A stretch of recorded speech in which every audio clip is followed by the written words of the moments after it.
தரவுகள் என்பது என்ன என்பதை முதலில் காண்போம். புள்ளியியல் தரவு என்பது புள்ளியியல் வல்லுநர்களுக்கு மிகவும் அடிப்படையான மூலப்பொருளாகும்.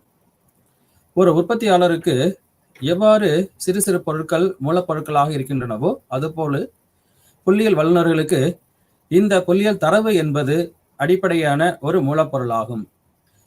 பெறப்பட்ட விவரங்களை குறிக்கும் எண் வடிவிலான தொகுப்பே புள்ளியியல் தரவு எனப்படுகிறது. நாம் பல்வேறு வளங்களிலிருந்து பெறக்கூடிய விவரங்கள் அவற்றை எண் வடிவில் நாம் மாற்றி பயன்படுத்தக்கூடிய ஒரு தொகுப்பே புள்ளியியல் தரவு எனப்படும். மனித வாழ்வின் ஒவ்வொரு செயலுக்கும் தரவு சேகரித்தல் என்பது மிக மிக அவசியமான ஒன்றாகும். இந்த தரவை சேகரிக்கும் பொழுது நாம் மிகவும் எச்சரிக்கையாக இருத்தல் என்பது அவசியமானது.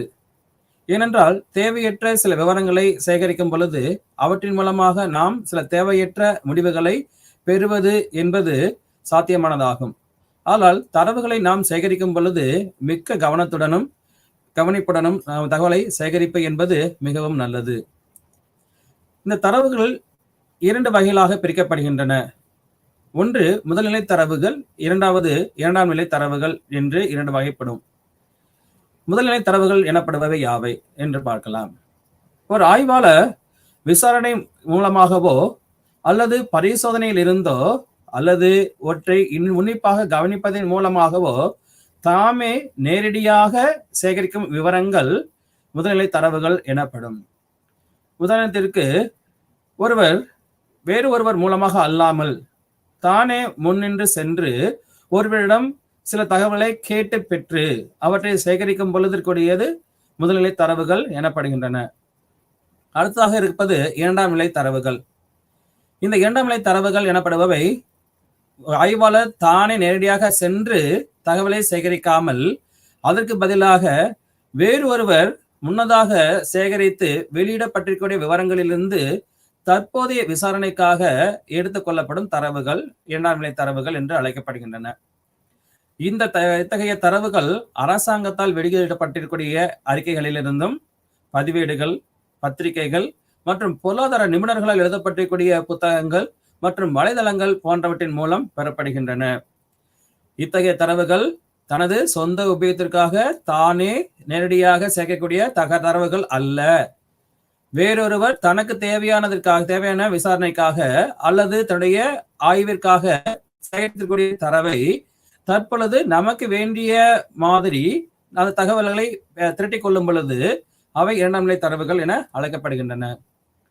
அடுத்தாக இந்த முதல்நிலை தரவுகளை எவ்வாறு பெறுவது என்பதை பற்றி பார்ப்போம். முதல்நிலை தரவுகளை நாம் பல்வேறு முறைகளின் மூலமாக பெற முடியும். அவற்றிற்கான முறைகள் என்பது நேரிடை முறை, மறைமுக முறை, வினா விடை பட்டியல் முறை, அருகமை தொடர்பு முறை, கணக்கெடுப்பாளர் மூலம் தரவு சேகரித்தல் முறை என 5 வகையாக பிரிக்கப்பட்டிருக்கிறது. முதலாவதாக நேரிடை முறை என்றால் என்ன என்பதை பார்க்கலாம். நேரிடை முறை, இந்த நேரிடை முறையில் புள்ளியியல் ஆய்வாளர் தனக்கு தேவையான தகவல்களை தானே நேரடியாக சென்று சேகரிப்பது. இந்த தகவல் நேரிடை முறையில் 4 விதமான முறைகளில் தகவல்களை நாம் பெற முடியும். ஒன்று நேரிடை தொடர்பு முறை, இரண்டாவது தொலைபேசியின் மூலம் தரவுகளை சேகரிக்கும் முறை, மூன்றாவது கணிப்பொறி உதவியுடன் தொலைபேசி முறையில் விவரங்களை சேகரிக்கும் முறை, நான்காவது கணினியின் நிர்வாகத்தில் தொலைபேசியின் மூலம் தகவல்கள் சேகரிக்கும் முறை என்று 4 விதமான முறைகள் உள்ளன. முதலாவதாக இருக்கக்கூடிய நேரடி தொடர்பு முறையை பற்றி இப்பொழுது நாம் காண்போம். நேரடியாக இருக்கக்கூடிய முறை, நேரடி தொடர்பு முறையில் இந்த ஆய்வாளர் நேரடியாக விவரம் தரக்கூடியவரிடம் சென்று அவரிடம் சில தகவல்களை பெறுவது, சில தரவுகளை பெறுவதுதான் நேரடி தொடர்பு முறை என்பது ஆகும். இரண்டாவதாக தொலைபேசி மூலம் தரவு சேகரிக்கும் முறை என்பது தற்காலத்தில் இருக்கக்கூடிய ஒரு முறையாக உள்ளது. தொலைபேசியின் மூலம் தகவல் தரக்கூடியவரினுடைய தகவல் தரக்கூடியவரை தொடர்பு கொண்டு அவரிடமிருந்து தேவையான தரவுகளை சேகரித்தல் என்பதாகும். மூன்றாவதாக இருப்பது கணிப்பொறி உதவியுடன் தொலைபேசி முறையில் விவரங்களை சேகரிக்கும் முறை, computer assisted telephone interviewing method என்று இதனை கூறலாம். தகவல் தரக்கூடிய ஒருவர் அவரிடம் தொலைபேசியின் மூலமாக நாம் தொடர்பு கொண்டு அவற்றை முறையாக கணினியின் மூலமாக சேகரிப்பது. கணினியின் உதவியுடன் அவற்றை முறையாக சேகரிக்கும் முறைக்கு பெயர்தான் கணிப்பொறி உதவியுடன் தொலைபேசி முறையில் சேகரிக்கும் முறை என்று கூறலாம். அடுத்ததாக கணினியின் நிர்வாகத்தில் தொலைபேசியின் மூலம் தகவல் சேகரிக்கும் முறை. இந்த முறையில் இன்று அறிவியல் வளர்ச்சி அடைந்திருக்கக்கூடிய கணினி யுகத்தில் இந்த முறை என்பது நமக்கு மிக சுலபமான முறையாக உள்ளது. கணினியில் நாம் இன்று பயன்படுத்தக்கூடிய இமெயில் என்று சொல்லக்கூடிய இமெயில் மூலமாகவோ அல்லது சில சமூக வழிகாட்டுதல்கள் மூலமாக சோசியல் மீடியா என்று அழைக்கப்படக்கூடிய சமூக தொடர்புகள் மூலமாக நாம் தகவலை சேகரிப்பதை கணினி நிர்வாக தொலைபேசியின் மூலம் தகவல் சேகரிக்கும் முறை என்று கூறலாம். அடுத்தாக இருப்பது மறைமுக முறை. இந்த முறையில் நாம் தரவுகளை சேகரிக்கும் பொழுது நேரடியாக ஆய்வாளர் தகவல் தெரிவிப்பவரை சென்று பார்க்காமல்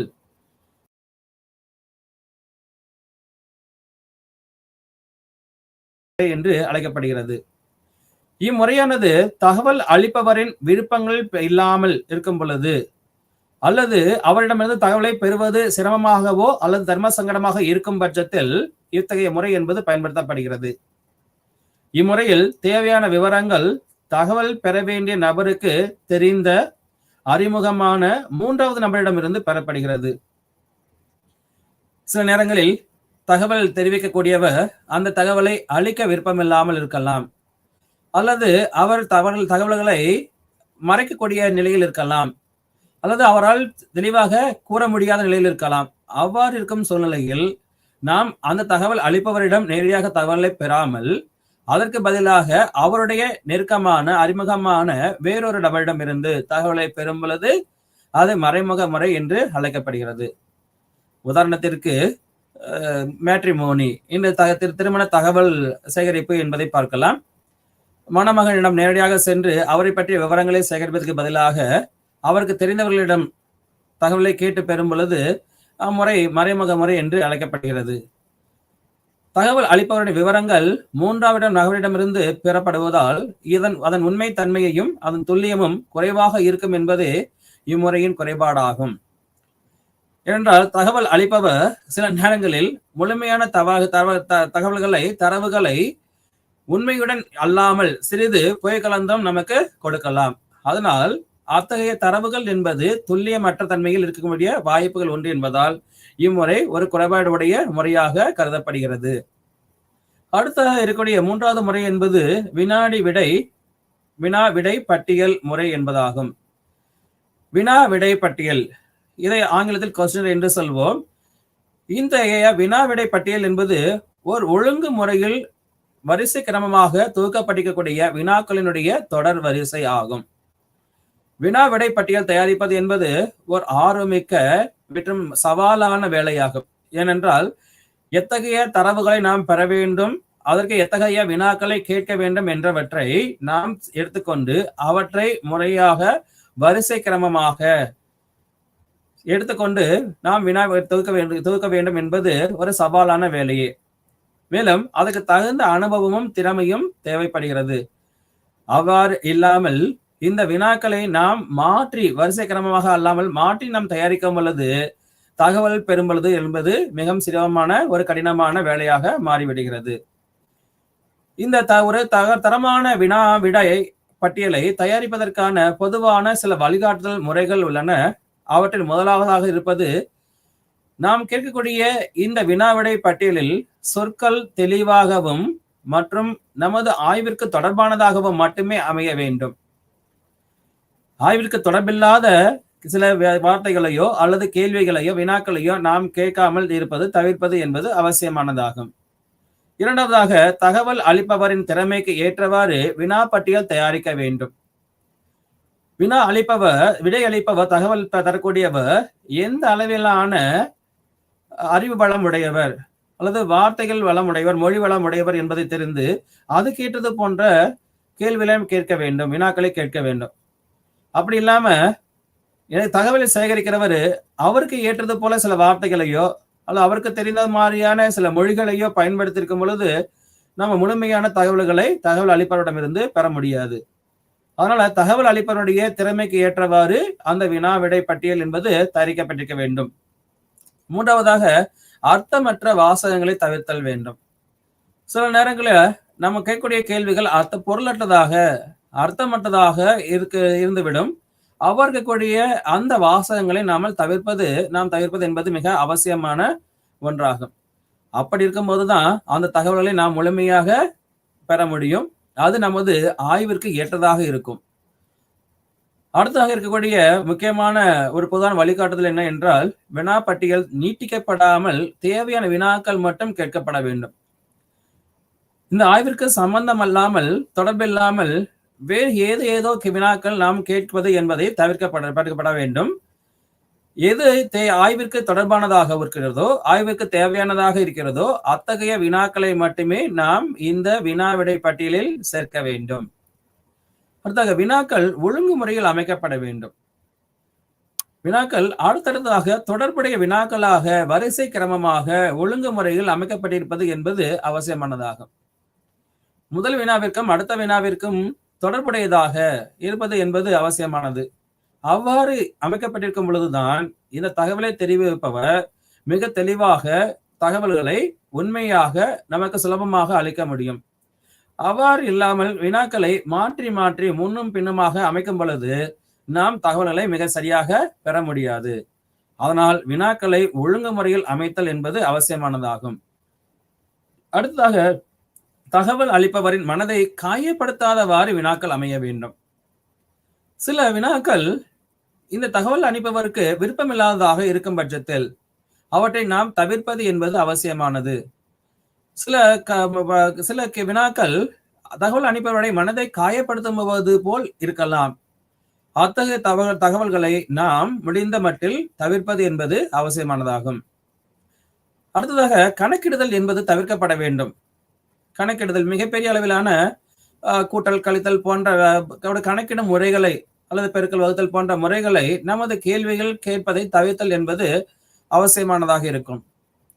குறிப்பாக ஒருவரிடம் சென்று அவருடைய வருமானத்தை பற்றி கேட்கும் பொழுது, ஒரு நாள் வருமானம் என்ன, ஒரு மாத வருமானம் என்ன, அப்படி என்றால் ஒரு மணி நேரத்துக்கு எவ்வளவு வருமானம் பெறுவீர்கள், அல்லது ஒரு வருடத்திற்கு எவ்வளவு வருமானம் பெறுவீர்கள், இப்படி எல்லாம் நம்ம அந்த கணக்கு கேட்டுக்கூடிய மாதிரி இல்லாம அது கொஞ்சம் கடினமானதாக இருந்துட்டு இருக்கலாம். இதையெல்லாம் நாம தவிர்க்கிறது என்பது ஒரு அவசியமான ஒன்று.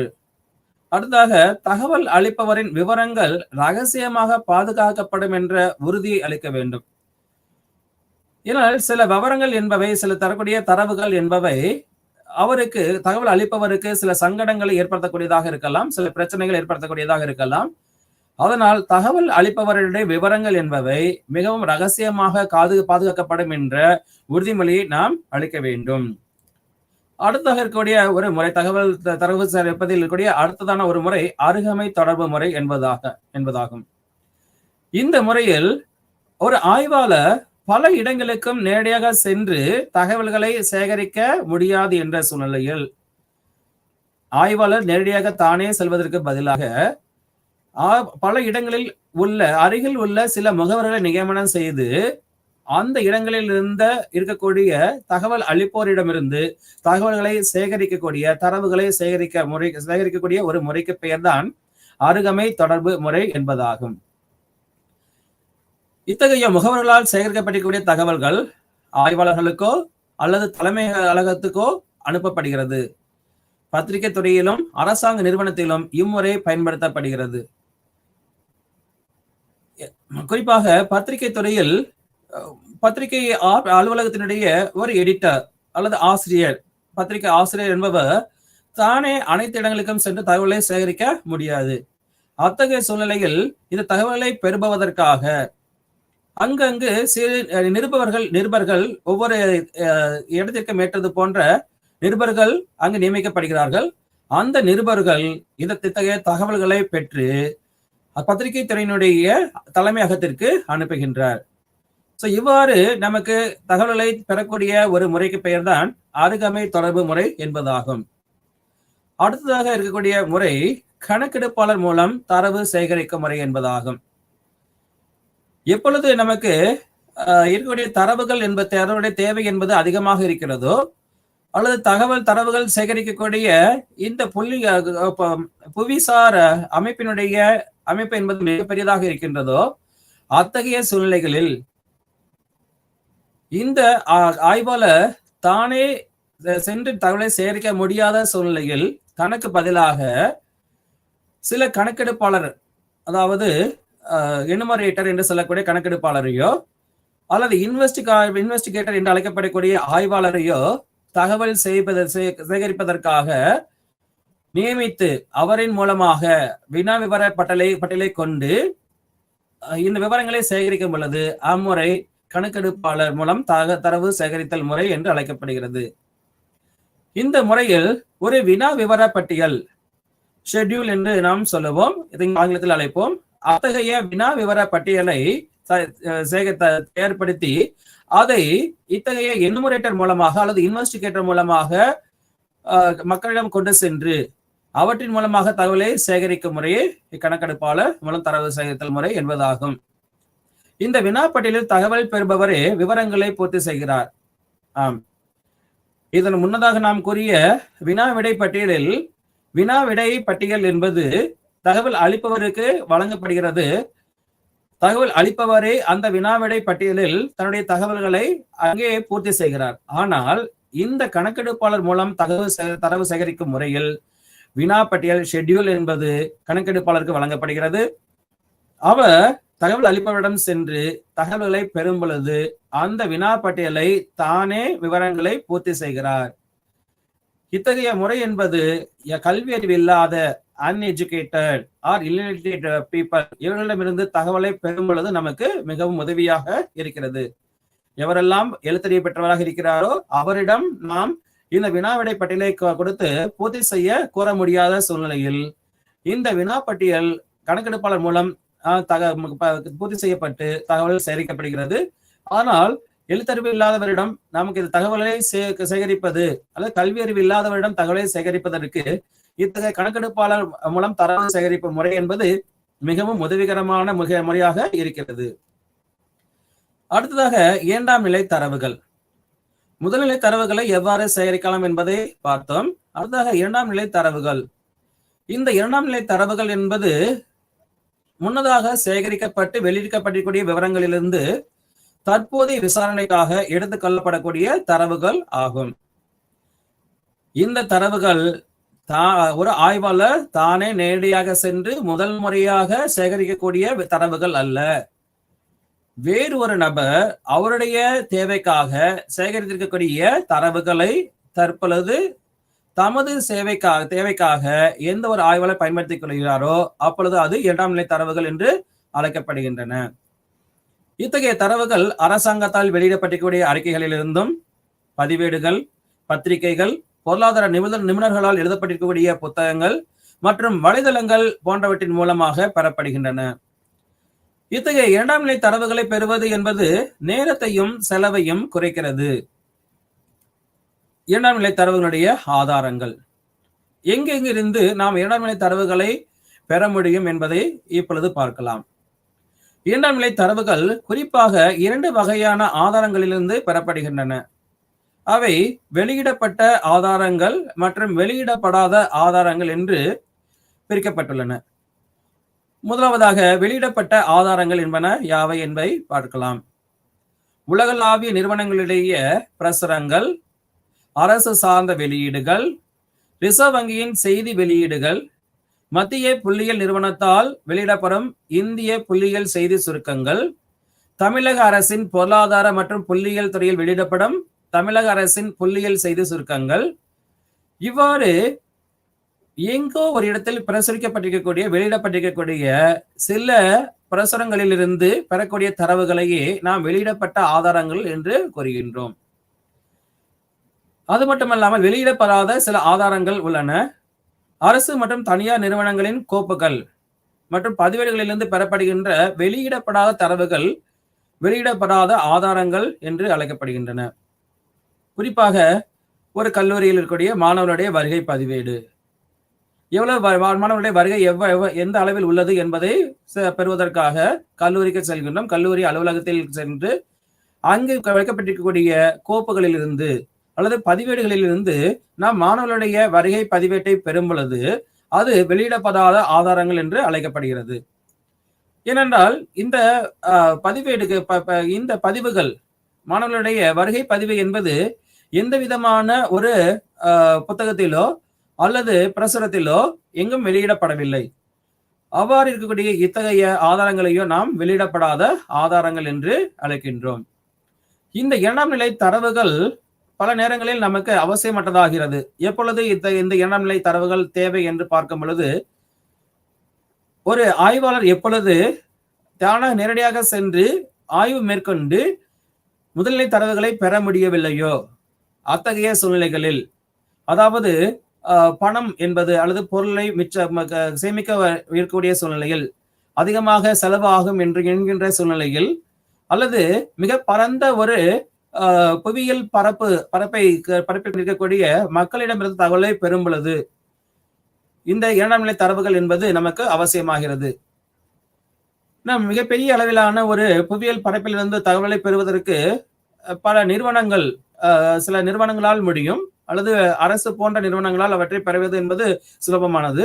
ஆனால் தனிநபராக இருக்கக்கூடிய ஒரு ஆய்வாளரால் மிகப்பெரிய அளவிலான புவியியல் பிரதேசங்களுக்கு சென்று அங்கிருக்கக்கூடிய மக்களை சந்தித்து அவரிடமிருந்து ஆதாரங்களை அல்லது தரவுகளை பெறுவது என்பது கடினமான ஒன்று. அத்தகைய சூழ்நிலைகளில் முன்னதாக நமக்கு வெளியிடப்பட்டிருக்கக்கூடிய சில ஆய்வுகளிலிருந்து, சில ஆய்வு தகவல்களிலிருந்து ஒரு ஆய்வாளர் தகவலை பெறும் பொழுது அது 2ஆம் நிலை தரவுகள் என்று ஆகிறது.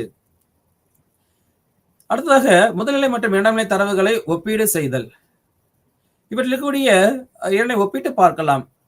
இந்த முதல்நிலை தரவுகள் என்பவை முதலாக பெறப்படக்கூடிய தரவுகள் ஆகும். இவை இதற்கு முன்பாக யாவராலும் பெறப்படாத அல்லது அவருடைய தேவைக்கு பயன்படுத்தப்படாத ஒரு தரவு ஆகும். அதே சூழ்நிலையில் 2ஆம் நிலை தரவுகள் என்பனப்படுபவை முன்னதாக ஏற்கனவே இருக்கக்கூடிய ஆதாரங்களிலிருந்து துவக்கப்படக்கூடிய தரவுகள் ஆகும். இவை முதலாக பெறக்கூடிய தரவுகள் அல்ல. வேறு ஒருவர் தனது தேவைக்காக, தனது ஆய்விற்காக சேகரிக்கக்கூடிய தரவுகள், அவற்றின் ஆதாரங்களிலிருந்து துவக்கப்படக்கூடிய தரவுகளே 2ஆம் நிலை தரவுகள் ஆகும். அடுத்ததாக முதல்நிலை தரவுகள். ஆய்வாளர் அல்லது அவரின் குழுவினால் நேரடியாக பெறப்படும் தரவே முதல்நிலை தரவு எனப்படுகிறது. ஆனால் 2ஆம் நிலை தரவு என்பது ஒருவரால் சேகரிக்கப்பட்ட முதல்நிலை தரவுகளிலிருந்து மற்ற ஒருவரால் துவக்கப்படும் தரவுகள் ஆகும். முதல்நிலை தரவுகள் என்பவை செலவினங்களை அதிகரிக்கக்கூடியது. ஒவ்வொரு தகவல் அளிப்பவரையும் அவருடைய புவிசார் இடங்களுக்கே சென்று அவரிடமிருந்து தகவலை நாம் பெறுவது என்பது நேரத்தையும் அல்லது செலவினத்தையும் அதிகரிக்கக்கூடியதாக இருக்கப் போகிறது. ஆனால் 2ஆம் நிலை தரவுகள் எனப்படுபவை அவ்வாறு அல்ல. நாம் வெளியிடப்படக்கூடிய அல்லது வெளியிடப்படாத சில ஆதாரங்களிலிருந்து நமக்கு தேவையான அனைத்து விதமான தரவுகளையும் மிக குறைந்த செலவில் பெற முடியும். அதனால் செலவு என்பது 2ஆம் நிலை தரவுகளை பொறுத்தவரையில் செலவுகள் என்பது மிக குறைவானது. அடுத்ததாக முதல்நிலை தரவுகளை சேகரிப்பு என்பது அதிகமான நேரத்தை செலவழிக்கக்கூடியதாக இருக்கப் போகிறது. ஏனென்றால் பல்வேறு இடங்களுக்கும் சென்று தனிப்பட்ட நபரை அல்லது தகவல் அளிப்பவரை சந்தித்து அவரிடமிருந்து நாம் விடைப்பட்டியல் மூலமாக அல்லது வினா பட்டியலை கொண்டு தகவல்களை சேகரிப்பது என்பது அதிகமான நேரம் எடுக்கக்கூடியதாக இருக்கப் போகிறது. ஆனால் 2ஆம் நிலை தரவுகளில் அவ்வாறு அல்ல. இவை முன்னதாக துவக்கப்பட்டிருக்கக்கூடிய தரவுகள். அவற்றிலிருந்து நாம் நேரம் அதிகம் செலவழிக்காமல் மிக குறுகிய நேரத்தில் அதிகமான தரவுகளை பெற முடியும். அடுத்தாக முதல்நிலை தரவுகளில் தனிநபர் பிழையால் பாதிக்கப்படக்கூடியவையாக உள்ளன. தனிநபர் எனப்படக்கூடியவர் தகவல் சேகரிக்கக்கூடியவர், நாம் எனுமரேட்டர் என்று அழைக்கக்கூடிய தகவல் பெறக்கூடியவர் அல்லது இன்வெஸ்டிகேட்டர் என்று சொல்லக்கூடிய ஆய்வாளர். இவருடைய அனுபவம் அல்லது அவருடைய அறிவு இவற்றை பொறுத்து இந்த தகவல் முதல்நிலை தரவுகள் என்பது பிழையுடனோ பிழையற்றோ இருக்கக்கூடியதாக இருக்கப் போகிறது.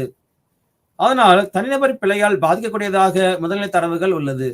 ஆனால் 2ஆம் நிலை தரவுகள் அப்படிப்பட்டதல்ல. 2ஆம் நிலை தரவுகள் தனிநபர் பிழையை வெகுவாக குறைக்கிறது.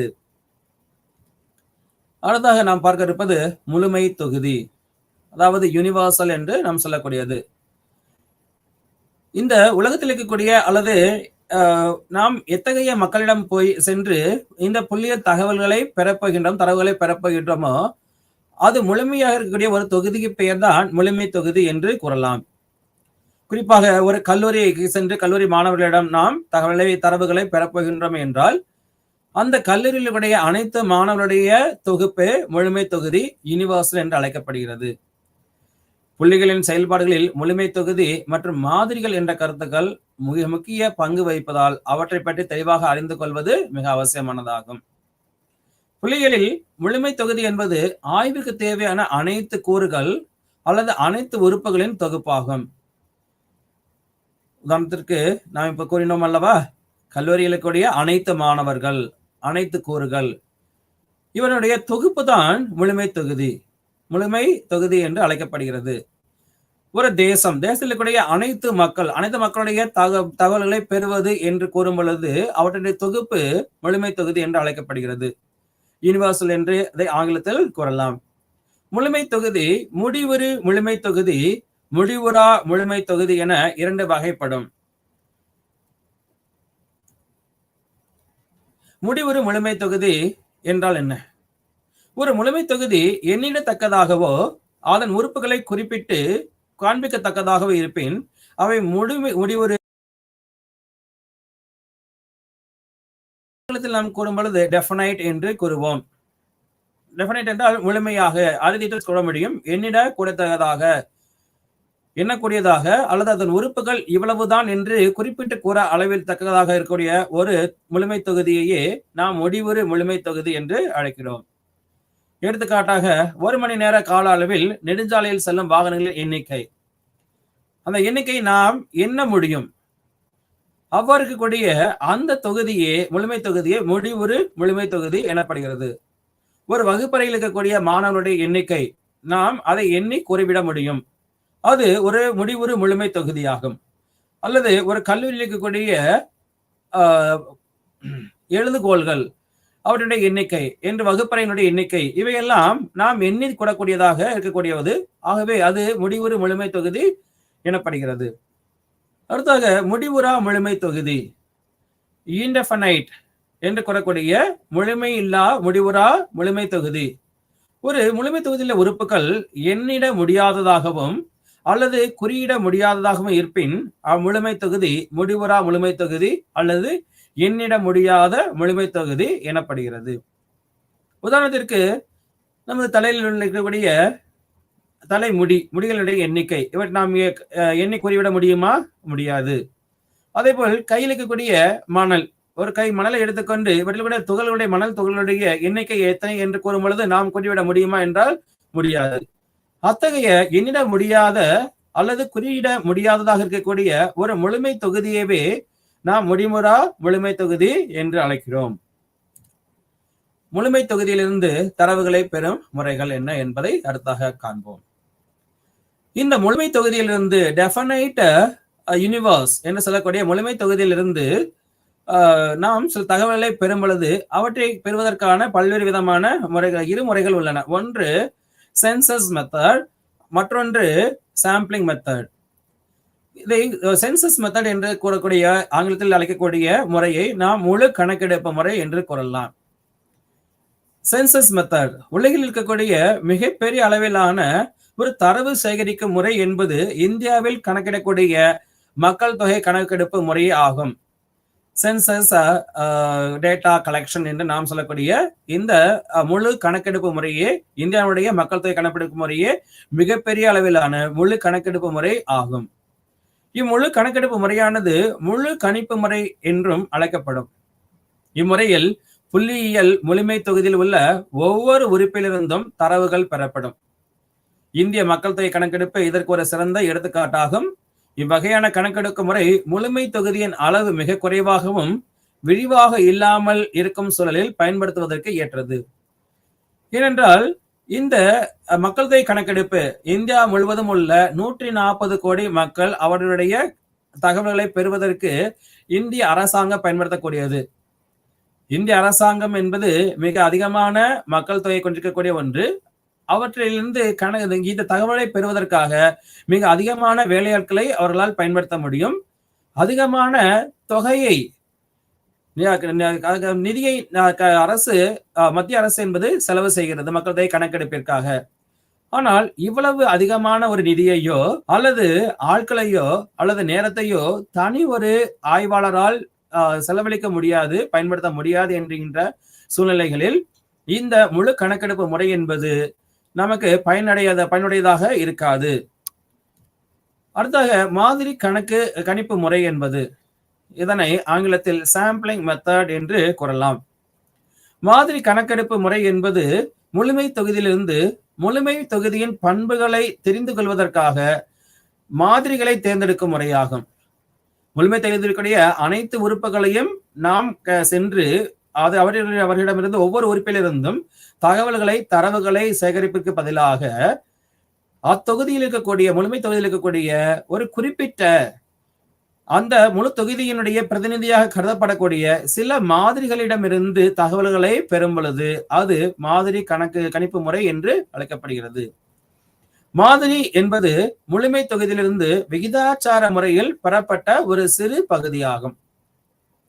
ஏனென்றால் இந்த முழுமை தொகுதியுடைய அனைவரிடமிருந்து தகவல் பெறுவது என்பது முடியாததாக, சில நேரங்கள் அவசியமற்றதாக இருக்கும் பொழுது நாம் விகிதாச்சார அடிப்படையில் 10%, 20% என்ற அடிப்படையில் ஒரு குறிப்பிட்ட அளவிலான மாதிரிகளிடமிருந்து மட்டும், உறுப்புகளிடமிருந்து மட்டும் தொகுதிகளிலிருந்து தரவுகளை சேகரிக்கும் பொழுது அது மாதிரி என்று அழைக்கப்படுகிறது.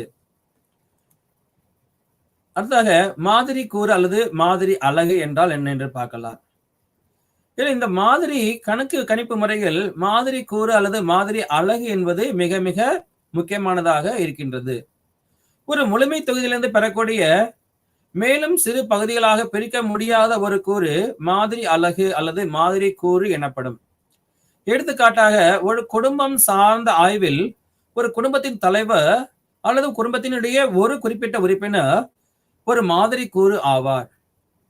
ஒரு கல்லூரியுடைய ஒட்டுமொத்தமான மாணவர்களிடம் இருந்திருக்கக்கூடியதில் ஒரு குறிப்பிட்ட மாணவர் என்பவர் ஒரு மாதிரி கூறு அல்லது மாதிரி அலகு ஆகிறார். அடுத்தாக மாதிரி கணிப்பு பட்டியல். இந்த மாதிரி கணிப்பு முறையில் முதலாவதாக நமக்கு தேவையாக இருப்பது, நாம் தயாரிக்க வேண்டியது மாதிரி கணிப்பு பட்டியல் ஆகும். ஏனென்றால் மாதிரி கணிப்பு முறையை செயல்படுத்தும் போது ஒவ்வொரு மாதிரி கணிப்பு அலகிற்கும் ஒன்றுக்கொண்டு தொடர்புடைய வகையில் அதை அடையாளம் காண ஓர் எண் தருவது அவசியமாகிறது.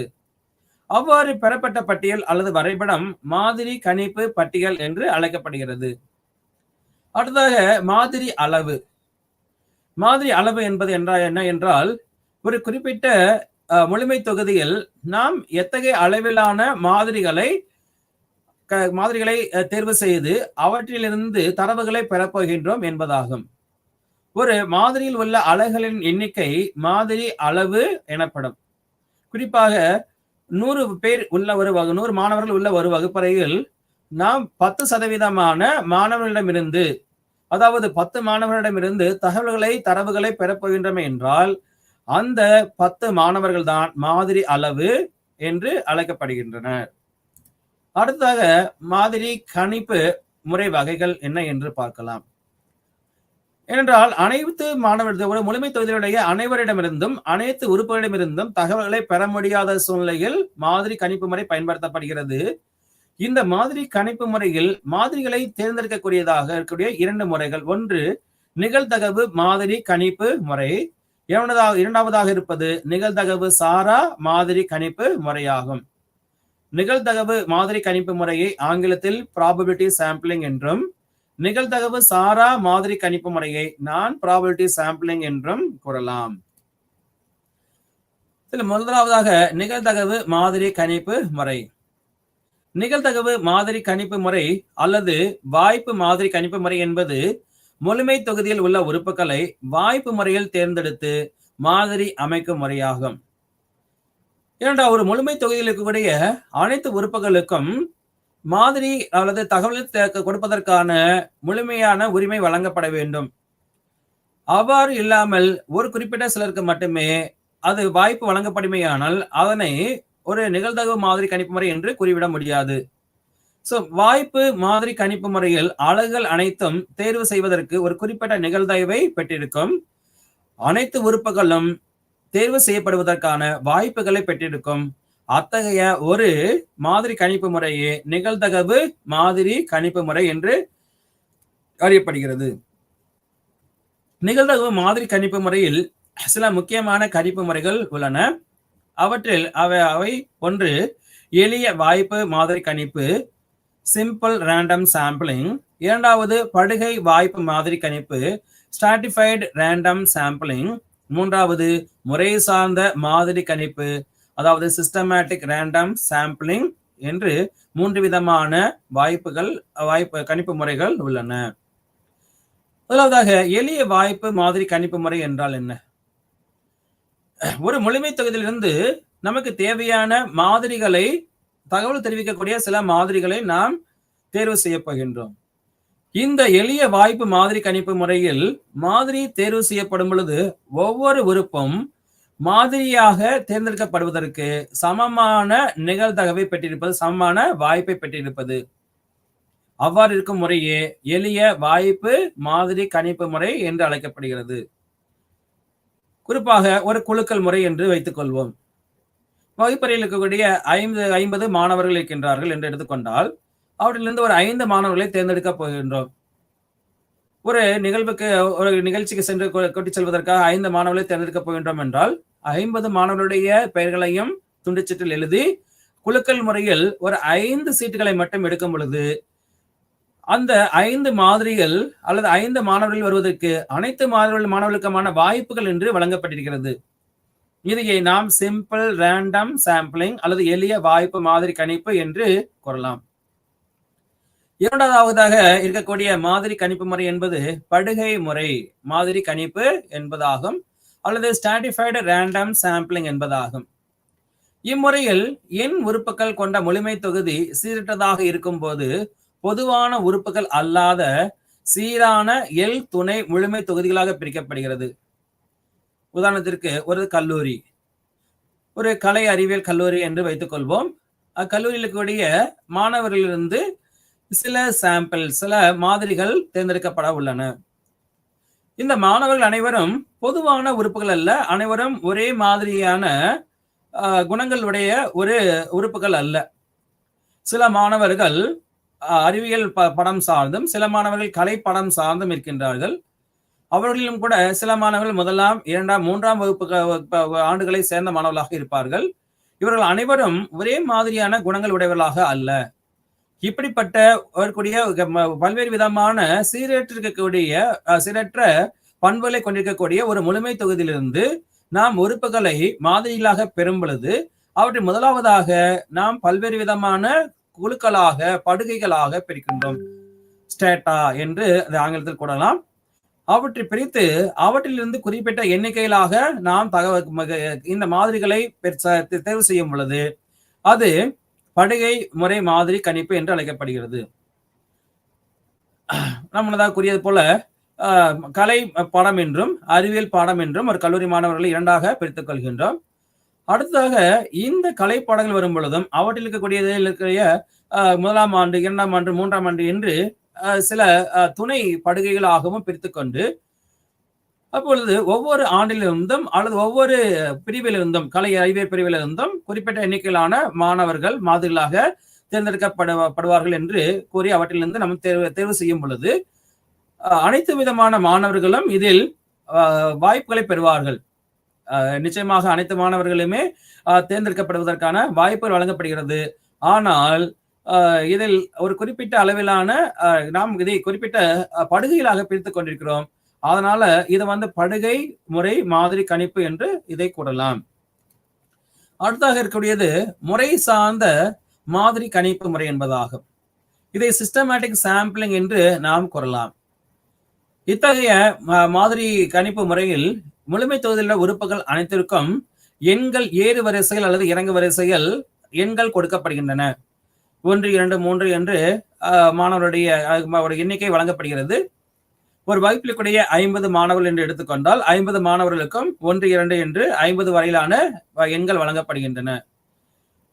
இவற்றிலிருந்து எத்தனை எண்ணிக்கையிலான மாதிரிகள் தேர்வு செய்யப்பட உள்ளன என்பதை நாம் எடுத்துக்கொள்வோம். 10 மாணவர்கள் என்று நாம் எடுத்துக்கொண்டால் இந்த 10 மாணவர்கள் என்று எவ்வாறு நம்ம தேர்ந்து செல்லலாம் என்றால், ஒரு குறிப்பிட்ட எண்ணிக்கையிலான சம வாய்ப்பு முறையில் நாம் இந்த மாணவர்கள் அனைவரையும் ஒரு அனைவரிலும் இருந்தும் ஒரு 10 மாணவர்களை தேர்ந்தெடுக்க வேண்டும்.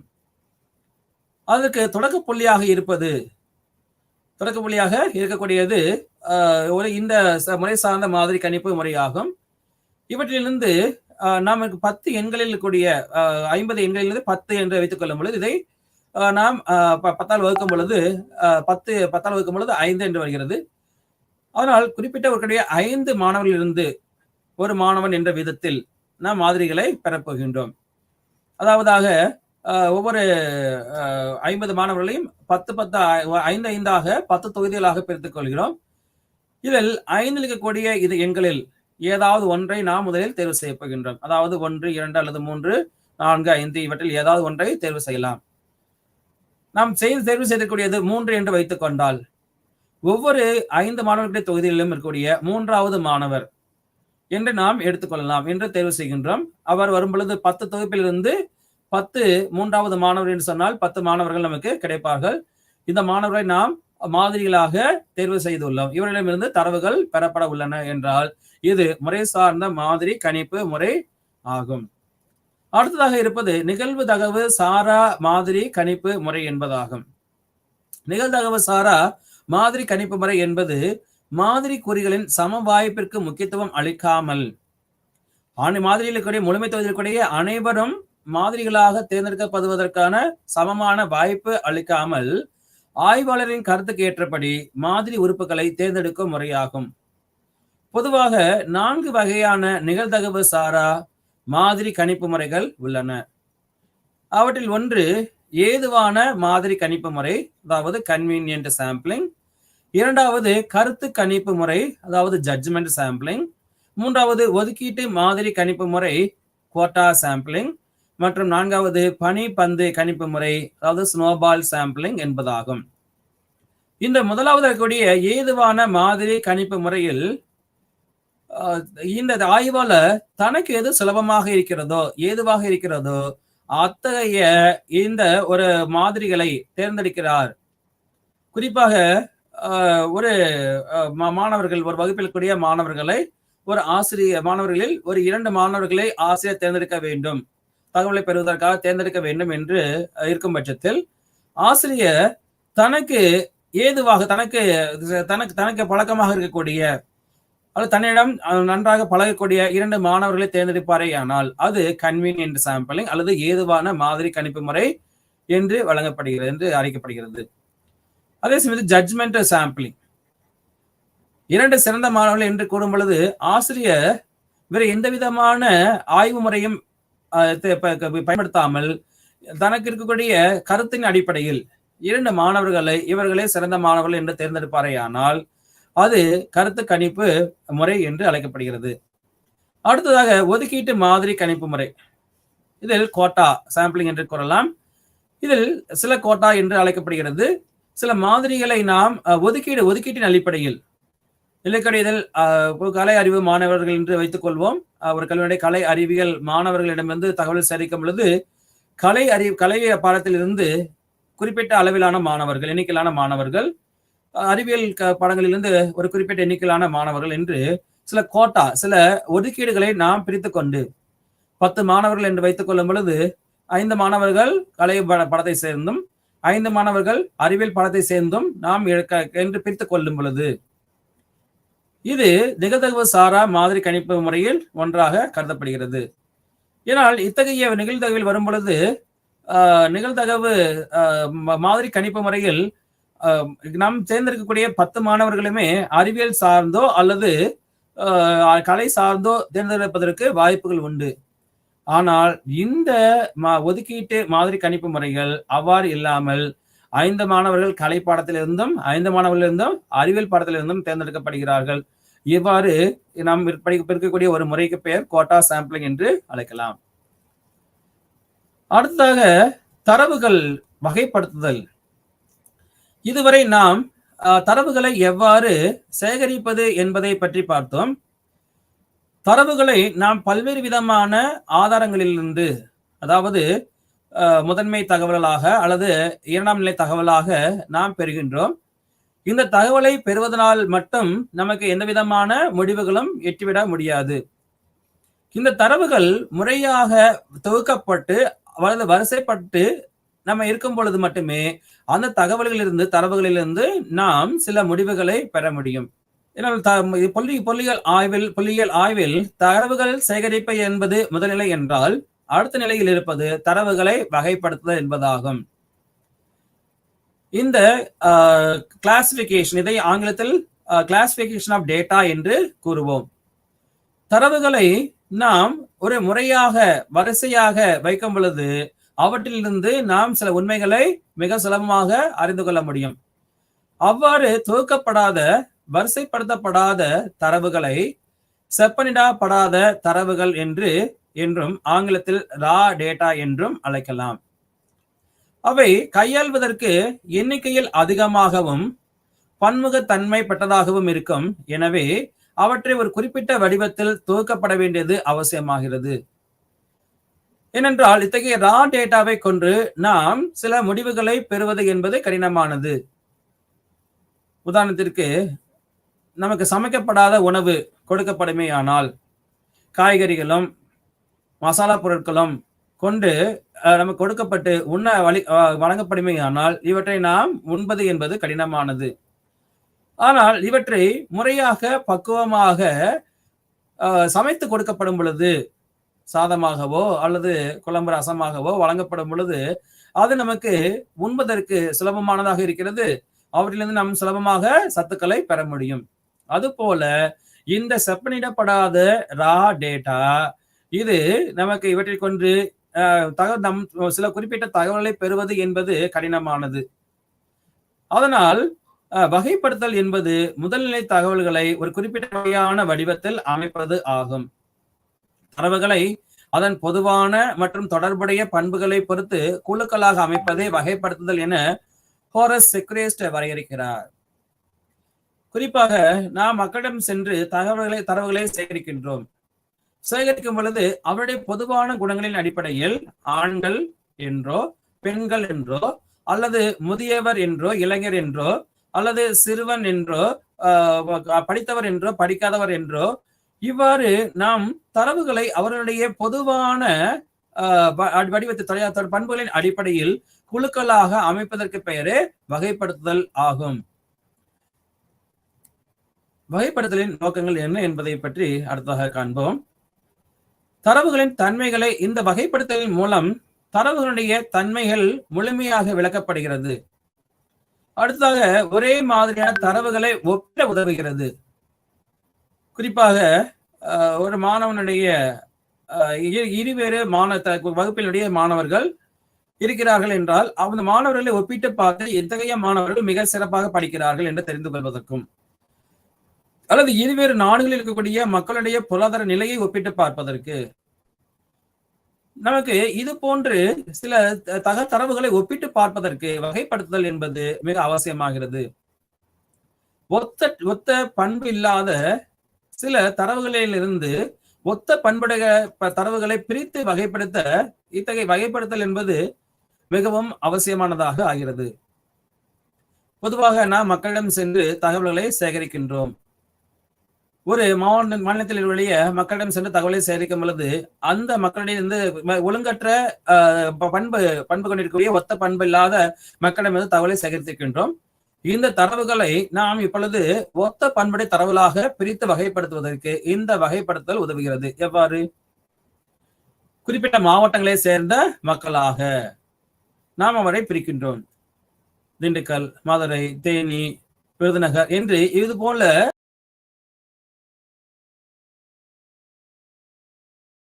நாம் அவருடைய ஒத்த பண்புடைய தரவுகளாக பிரித்து வகைப்படுத்துவதற்கு இந்த வகைப்பாடு என்பது மிகவும் உதவியாக உள்ளது. அடுத்ததாக வேறுபட்ட தரவு புள்ளிகளில் உள்ள ஒத்த பண்பை விளக்குவதற்கும் இந்த வகைப்படுத்தல் என்பது மிகவும் அவசியமானதாகிறது. வகைப்படுத்தும் போது அமையும் சுருக்க பண்பினால் தரவுகளின் ஒற்றுமைகளையும் வேற்றுமைகளையும் புரிந்து கொள்வதற்கு இந்த வகைப்படுத்தல் என்பது மிகவும் அவசியமானதாக ஆகிறது. சிக்கல் அமைப்புடன் கூடிய தரவுகளையும் எளிமையாக கையாள்வதற்கு வகைப்படுத்தல் என்பது உதவிகரமாக உள்ளது. ஏனென்றால் எண்ணிக்கையில் மிக அதிகமாக இருக்கக்கூடிய முழுமை தொகுதியிலிருந்து நாம் தரவுகளை பெறும் பொழுது இத்தகைய தரவுகளை மிக அதிகமான எண்ணிக்கையில் இருக்கக்கூடிய தரவுகளை கையாள்வது என்பது நமக்கு மிகவும் கடினமானது. அத்தகைய சூழ்நிலைகளில் நாம் நமது நோக்கத்திற்கு ஏற்றது போல இந்த தரவுகளை வகைப்படுத்திக் கொள்ளும் பொழுது அவற்றிலிருந்து நாம் சில உண்மைகளை புரிந்து கொள்வதற்கு மிகவும் எளிமையாக இருக்கிறது. அதனால்தான் சிக்கல் அமைப்புடன் கூடிய தரவுகளை எளிமையாக கையாள்வதற்கு இந்த வகைப்படுத்தல் என்பது மிகவும் அவசியமானதாக இருக்கிறது, உதவியாக இருக்கிறது. அது மட்டுமல்ல, இந்த வகைப்படுத்தல் என்பது இதற்கு பிந்தைய சில புள்ளியியல் செயல்பாடுகளுக்கு மிகவும் பயன்படும் வகையில் உள்ளது. தரவுகளை தேர்ந்தெடுப்பது, அவற்றை வகைப்படுத்துவது என்பது மட்டுமே இறுதியான செயல்கள் அல்ல. இந்த தேர்ந்தெடுக்கப்பட்டிருக்கக்கூடிய சேகரிக்கப்பட்ட வகைப்படுத்தப்பட்ட தரவுகளை நாம் சில ஆய்வுகளுக்கு, பகுப்பாய்வுகளுக்கு உட்படுத்தி அவற்றிலிருந்து சில முடிவுகளை பெற வேண்டும். அந்த முடிவே இறுதியான ஒன்றாக உள்ளது. அதற்கு சில புள்ளியியல் செயல்பாடுகள் அவசியம். ஆகவே இந்த பிந்தைய புள்ளியியல் செயல்பாடுகளுக்கு மிகவும் சுலபமாக பயன்படுத்தி சிறந்த முடிவுகளை பெற முடியும். ஆகவே வகைப்படுத்தல் என்பது மிக மிக அவசியமானதாக உள்ளது. தரவுகளை சேகரிப்பது என்பது முதல்நிலை என்றால் அவற்றை வகைப்படுத்துதல் என்பது இரண்டாம் நிலையாகும். இந்த வகைப்படுத்தப்பட்ட தரவுகள் அடுத்ததாக எவ்வாறு இதை வகைப்படுத்தலாம் என்பதை பார்க்கலாம். தகவலை நாம் வகைப்படுத்தும் பொழுது அவற்றை காலம் சார்ந்து, இடம் சார்ந்து, பண்பு சார்ந்து அல்லது அளவு சார்ந்து அவற்றை வகைப்படுத்தலாம். முதலாவதாக காலம் சார் வகைப்படுத்துதல், அதாவது classification by time or chronological classification என்று கூறுகிறோம். காலம் சார்ந்து சில நிகழ்வுகளை நாம் அந்த நிகழ்வுகளுடைய காலத்தின் அடிப்படையில் சில தரவுகளை நாம் கூறும் பொழுது அது காலம் சார் வகைப்படுத்தல் என்று அழைக்கப்படுகிறது. குறிப்பாக ஒரு பொருளுடைய விலை என்பதை வைத்துக் கொள்வோம். இந்த பொருளுடைய விலை என்பது கடந்த மாதத்தில் ஒரு வருடத்தினுடைய ஒவ்வொரு மாதத்திலும் எவ்வாறு விலை இருந்தது என்பதை நாம் குறிப்பிடும் பொழுது தரவு சேகரிக்கும் பொழுது ஜனவரி, பிப்ரவரி, மார்ச் என்று ஒவ்வொரு மாதமாக அந்த ஒரு பொருளினுடைய விலை எவ்வாறு இருந்தது என்பதை நாம் அதற்கான தரவுகளை சேகரிக்கும் பொழுது அது காலம் சார்ந்த ஒரு வகைப்படுத்துதலாக அமைகிறது. இரண்டாவதாக இடம் சார் வகைப்படுத்துதல்.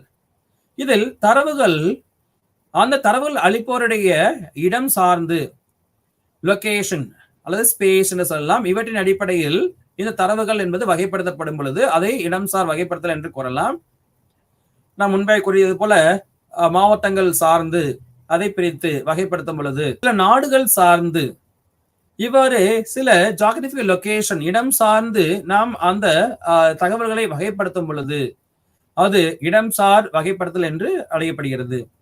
மூன்றாவதாக பண்பு சார் வகைப்படுத்துதல் என்று கூறலாம். இதை classification by attribute or qualitative classification என்று கூறலாம். பண்பு என்று கூறும் பொழுது அவற்றுடைய பண்புகள். இப்பொழுது ஒரு பழக்கடைக்கு நாம் செல்கின்றோம். அந்த பழக்கடையில் பழங்கள் வகைப்படுத்தப்பட்டு பிரிக்கப்பட்டு வைக்கப்பட்டிருக்கின்றன, கிளாசிஃபை பண்ணி வைக்கப்பட்டிருக்கின்றன. எவ்வாறு? ஆப்பிள் பழங்கள் ஒவ்வொரு இடத்திலும், ஆரஞ்சு பழம் ஒரு இடத்திலும், மாம்பழம் மற்றொரு இடத்திலுமாக அது அடுக்கப்பட்டிருக்கிறது. இந்த பண்புகள் சார்ந்து இதை வகைப்படுத்தி வைக்கும் பொழுது அது பண்புசார் வகைப்படுத்தல் என்று அறிக்கப்படுகிறது. நாம் ஒரு கல்லூரி மாணவர்களை குறிப்பிட்டோம் அல்லவா? அது அறிவியல் மாணவன் என்றும் கலை மாணவன் என்றும் அவருடைய இந்த வகை குவாலிட்டி, அவனுடைய ஆட்ரிபியூட் சார்ந்து, பண்பு சார்ந்து வகைப்படுத்தும் பொழுது அது பண்புசார் வகைப்படுத்தல் என்று அழைக்கப்படுகிறது. அடுத்ததாக அளவின் மூலம் வகைப்படுத்துதல், size of classification by size or quantitative classification என்று கூறலாம். அளவு. இப்பொழுது பழக்கடைக்கு சென்றிருக்கும் பொழுது அங்கு சிறியது பெரியதான பழங்கள் வகைப்படுத்தப்படுகின்றன. சில பழங்களை நாம அளவில் சிறியதாகவும் சில பழங்களை அளவில் பெரியதாகவும் என்று வகைப்படுத்தியிருக்கிறோம். இவ்வாறு சைஸின் அடிப்படையில், அளவின் அடிப்படையில் வகைப்படுத்தும் பொழுது அது கிளாசிபிகேஷன் பை சைஸ் அளவு சார்ந்து வகைப்படுத்தல் என்று அழைக்கப்படுகிறது. இவ்வாறு வகைப்படுத்தப்படக்கூடிய இந்த தரவுகளை நாம் அட்டவணைப்படுத்துதல் என்பது மிக அவசியமானதாகும். இது அடுத்த நிலையில் இருக்கக்கூடிய ஒரு முக்கியமான செயல்பாடு என்று அறியலாம். முறையாக வகைப்படுத்தப்பட்டிருக்கக்கூடிய இந்த தரவுகள் அவற்றை அட்டவணை வடிவத்தில் நாம் கொடுக்கும் பொழுது அவற்றின் மூலமாக நாம் சில தகவல்களை பெறுவது என்பது சுலபமானதாக இருக்கும். அந்த அட்டவணை என்பது ஒரு புள்ளியியல் தரவுகளை முறையாக வரிசைப்படுத்தி நிறை, அதாவது ரோ, அடுத்ததாக நிரல்கள், அது காலம் என்று அவற்றில் நாம் பூர்த்தி செய்திருப்பது, அதுவே அட்டவணை என்று அழைக்கப்படுகிறது. இந்த அட்டவணைப்படுத்தலுடைய மிக முக்கியமான நோக்கம் ஒரு ஆய்வுக்கு தேவைப்படும் வினாக்களுக்கான விடைகளை அந்த அட்டவணையில் பெரும்படி அமைப்பதாகும். நமக்கு தேவையான வகையில் இந்த வகைப்படுத்தக்கூடிய தரவுகளை அவற்றிலிருந்து நம்ம விடைகளை சுலபமாக பெரும் வகையில் அமைப்பதே அட்டவணைப்படுத்துதல் ஆகும். இந்த அட்டவணைப்படுத்தலுடைய பயன்கள் என்ன என்பதை பற்றி பார்க்கலாம். வகைப்படுத்திய பின் புள்ளியியல் தரவுகளை ஒரு முறையான வடிவத்தில் அமைக்கும் அடுத்த கட்ட ஒரு படிநிலையே அட்டவணைப்படுத்தல் ஆகும். தரவுகளை நிறைகளாகவும் நிரல்களாகவும் அட்டவணையில் அமைக்கும் போது தகவல்களை எளிதில் புரிந்து கொள்ள முடிகிறது. ஆகவே அட்டவணைப்படுத்தல் என்பது மிகவும் பயனுடையதாக இருக்கிறது. அடுத்ததாக அட்டவணைப்படுத்துதல் மூலம் தரவுகளை சுருக்கமாகவும் மிக தெளிவாகவும் குறைந்த இடத்திலேயே அமைக்கலாம். மிக அதிகமான எண்ணிக்கையில் சேகரிக்கப்படக்கூடிய தரவுகளை வகைப்படுத்தி அவற்றை முறையாக அட்டவணைப்படுத்தும் பொழுது நாம் வழங்கிவிட முடியும். அடுத்ததாக தரவுகளை ஒரே அட்டவணையில் அமைக்கும் பொழுது ஒப்பிடுவதற்கு எளிதாக இருக்கும். பல்வேறு குணாதிசயங்கள் உடைய பண்புகளை உடைய சில தரவுகளை நாம் அருகருகில் இருக்கக்கூடிய அட்டவணையுடைய நிரல்களில் கொடுக்கும் பொழுது அவற்றை நாம் ஒப்பிட்டு பார்ப்பது என்பது மிக எளிதாக இருக்கும். ஆகவே அட்டவணைப்படுத்தல் என்பது மிக அவசியமானதாக உள்ளது. அடுத்ததாக தரவு புள்ளிகளை அட்டவணையில் நல்ல முறையில் அமைக்கும் பொழுது ஒரு வகை காட்சி பொருளை போன்று எளிதில் நினைவில் நிறுத்திக் கொள்ள முடியும். தரவுகளை நாம் வகைப்படுத்தாமல் கொடுக்கும் பொழுது அவற்றை நாம் நினைவில் வைத்துக் கொள்வது என்பது கடினமானது. ஆனால் இந்த தரவுகளை நாம் அட்டவணையில் மிக நல்ல முறையில் அமைக்கும் பொழுது அவற்றை நாம் மிக சுலபமாக நினைவில் வைத்துக் கொள்ள முடியும். அடுத்தாக தரவு பகுதியில் உள்ள குறைகள், பிழைகள், விடுபட்டவை ஆகியவற்றை எளிதில் கண்டறிவதற்கு இந்த அட்டவணைப்படுத்தல் என்பது மிக உதவிகரமாக உள்ளது. அடுத்தாக அட்டவணை பதிவுகளிலிருந்து பெறும் தரவுகளை பிந்தைய புள்ளியியல் செயல்பாடுகளுக்கு பயன்படுத்தி சரியான முடிவுகளை பெறுவதற்கு அட்டவணைப்படுத்துதல் என்பது அவசியமானதாகிறது. இந்த அட்டவணைப்படுத்தப்பட்ட தரவுகளை நாம் பிந்தைய பல்வேறு விதமான புள்ளியியல் பகுப்பாய்வுகளுக்கு பயன்படுத்தப்படுகின்றோம். ஆகவே அட்டவணைப்படுத்தல் என்பது பல்வேறு விதமான பண்பு நலன்களை கொண்டிருக்கிறது. இவற்றை அட்டவணை பயன்படுத்துவது என்பது மிகவும் அவசியமானதாக இருக்கிறது. இதுவரை நாம் எவ்வாறு தகவல்களை சேகரிப்பது, சேகரிக்கப்படக்கூடிய தரவுகளை எவ்வாறு வகைப்படுத்துவது மற்றும் அவை எவ்வாறு அட்டவணைப்படுத்துவது என்று பார்த்தோம். இவ்வாறு சேகரிக்கப்படக்கூடிய தரவுகளை நாம் முறையாக வகைப்படுத்தி அட்டவணைப்படுத்தும் பொழுது அவற்றை நாம் பிந்தைய புள்ளியியல் செயல்பாடுகளுக்கு உட்படுத்தி அவற்றின் மூலமாக சில சிறந்த முடிவுகளை பெற முடியும். ஆகவே புள்ளியியல் தரவுகளை மிக கவனமாக சேகரித்தல், அவற்றை முறையாக வகைப்படுத்துதல் மற்றும் அட்டவணைப்படுத்துதல் என்பது அவசியமானதாகிறது. இது மட்டுமல்ல, அட்டவணைப்படுத்தப்பட்ட தரவுகளை நாம் மேலும் பல்வேறு விதமான முறைகளில் அதை வழங்க முடியும். அவ்வாறு வழங்குவதன் மூலமாக நாம் சில புள்ளியியல் முடிவுகளை பெற முடியும். இதுவரை நாம் பார்த்திருக்கக்கூடியது புள்ளியியல் தரவுகளை சேகரிப்பது. அதில் 2 விதமான தரவுகள் உள்ளன. ஒன்று முதல்நிலை தரவுகள், இரண்டாவது இரண்டாம் நிலை தரவுகள். இந்த முதல்நிலை தரவுகளை நேரடி முறை, மறைமுக முறை, வினா விடை பட்டியல் முறை, அருகமை தொடர்பு முறை, கணக்கெடுப்பாளர் மூலம் தரவு சேகரித்தல் முறை என்ற 5 முறைகள் மூலமாக பெறலாம் என்பதை பார்த்தோம். அடுத்ததாக இரண்டாம் நிலை தரவுகளை நாம் எங்கிருந்தெல்லாம் பெறலாம் என்பதை பார்த்தோம். அவற்றில் கூடிய ஒன்று வெளியிடப்பட்ட ஆதாரங்கள் மற்றும் வெளியிடப்படாத ஆதாரங்கள் ஆகிய 2 வகையான ஆதாரங்களிலிருந்து இரண்டாம் நிலை தரவுகளை பெற முடியும் என்று பார்த்திருக்கின்றோம்.